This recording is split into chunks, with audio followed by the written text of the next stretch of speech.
कायद्याच्या समर्थनार्थ आज नागपूर येथून मॉरिस कॉलेज ग्राउंड मैदानातून आज मोर्चा निघत आहे आणि या मोर्चाला विद्यार्थिनी, तरुणी, विविध राजकीय पक्ष, सामाजिक कार्यकर्ते इत्यादी इथे उपस्थित आहे।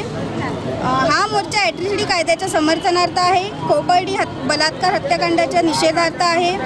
मराठ्यांनी विविध ठिकाणाहून त्यांचे ॲट्रॉसिटी कायद्याला विरोध करत मोर्चे काढले आहे, त्यामुळे आम्ही हा मोर्चा काढत आहे। पण आमची मागणी अशी आहे की ॲट्रॉसिटी कायदा रद्द नाही, तो अजून कडक झाला पाहिजे आणि ओबीसी समाजाच्या आरक्षणाला धक्का न लावता मराठा समाजांना आरक्षण मिळालं पाहिजे, मुस्लिम बांधवांना 5% आरक्षण मिळालं पाहिजे, तसेच विमुक्त भटक्या जातीला ॲट्रॉसिटी कायद्यात समाविष्ट केले पाहिजे, तसेच विविध आर्थिक महामंडळाद्वारे बेरोजगारांना कर्ज मिळालं पाहिजे इत्यादी आमच्या मागण्या आहे।